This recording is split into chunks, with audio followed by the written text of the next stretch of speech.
Culture, संस्कृति, जो क्षेत्रीय संस्कृति होती है सबकी अलग अलग, इसके बारे में हम जानेंगे आज। तो लर्निंग आउटकम्स क्या हैं इसके? The growth of regional cultures, regional painting, music, dance, growth of regional languages. India has a variety of regional cultures that have developed over the long period of history. So, disintegration of the Turco-Afghan Empire in the 15th century caused the rise of several independent states in different parts of India. Again, the disintegration of the Mughal rule in the 18th century was followed by the rise of new kingdoms in Maharashtra. So Punjab, Rajputana, Awadh, Bengal, Hyderabad, etc.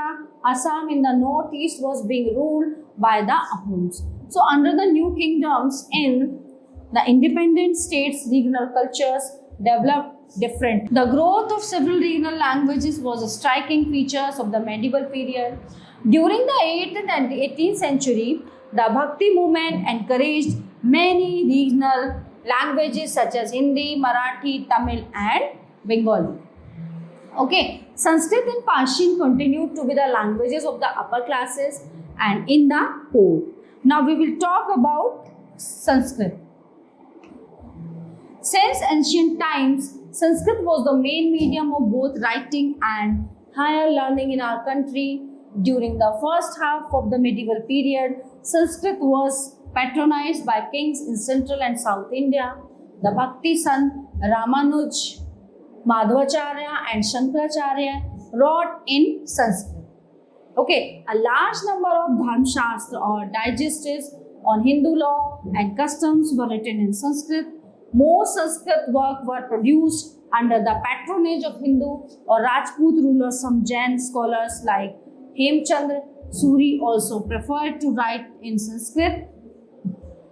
So, surprisingly, little attempt was made to translate either Arabic or Persian literature into Sanskrit. So, one of the few instances was the translation of Yusuf and Zulekha's. So, however, Sanskrit literature, especially the epics, the Mahabharata and the Ramayana, as well as the Puranas, were frequently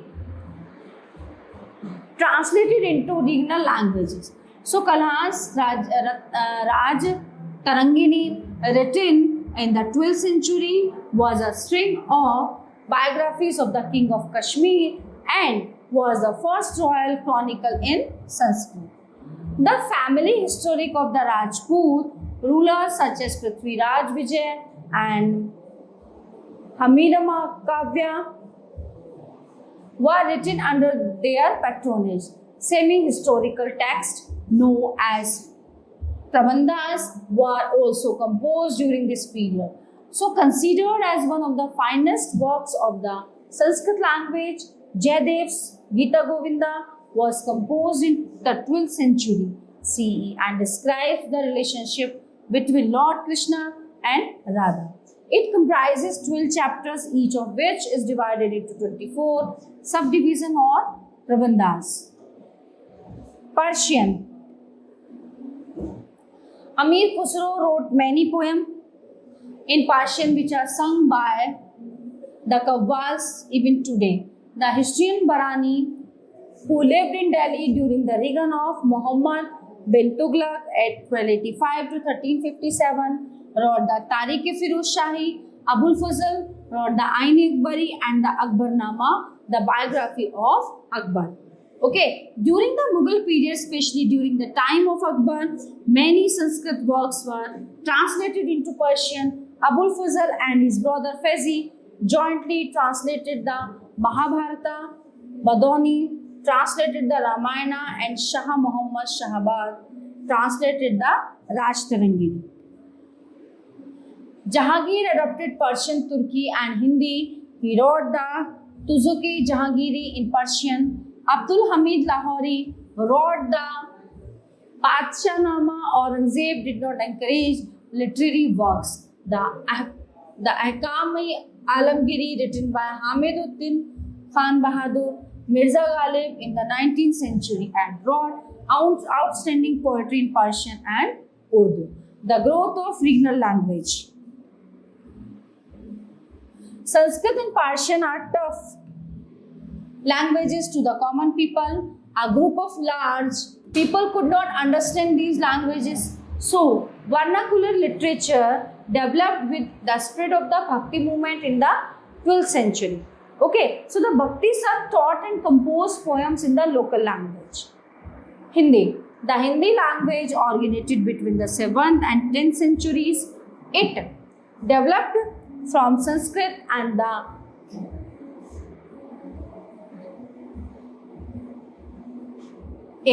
Apabhar Musha. A Pabharsha of medieval period. During this period, two forms of Hindi were used, Brijbhasha and Awadhi.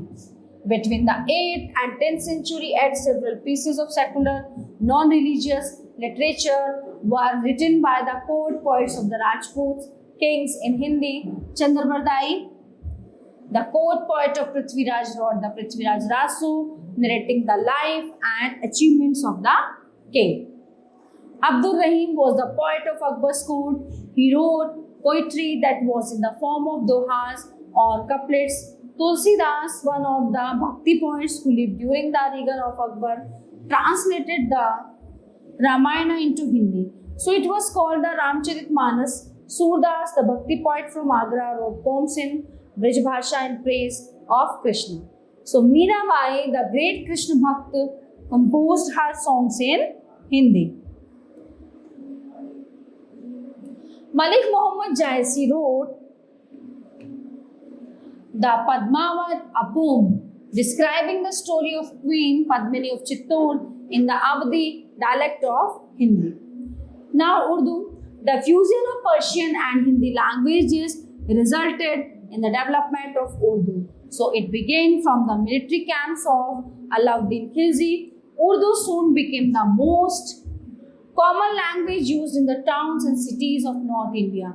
So Khusro and later Ghalib wrote rich and beautiful poetry in Urdu. Other regional languages that developed between the 8th and the 15th centuries had included Tamil, Bengali, Marathi, Gujarati, Telugu, Kannada and Punjabi. Marathi. Literature emerged in the latter half of the 13th century. A major contribution was made by the same poets Eknath and Tukaram. Ramadas and Vamana Pandit also contributed to Marathi prose and poetry. With the growth of languages in South India, a group of the three poets Nanan, Tikkana and Yera Pragada between 11th and 14th century translated the Mahabharata into Telugu.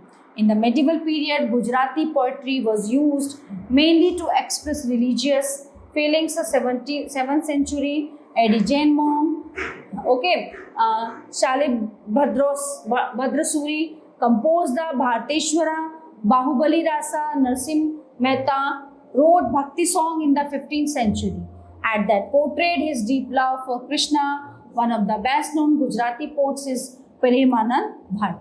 So he wrote poems based on Quranic tales. So Masood Fariduddin, 13th century, a mystic poet, was the pioneer of a new school of poetry and Punjabi. A major contribution to Punjabi poetry towards the end of the 15th century was made by Guru Nanak. So Guru Arjan compiled the Adi Granth in 1604 and also wrote Sukhmani, one of the longest and greatest of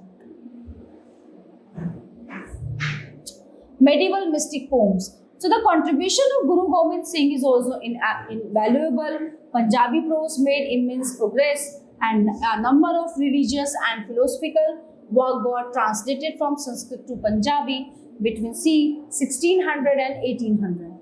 Chaitanya Mahaprabhu danced to devotional songs that were composed in Bengali.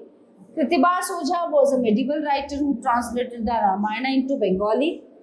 Nasir Shah, a king of Goda in the 14th century, is praised by the poet Vidyapati as a patron of vernacular literature. Regional paintings. India has been rich in paintings since prehistoric age.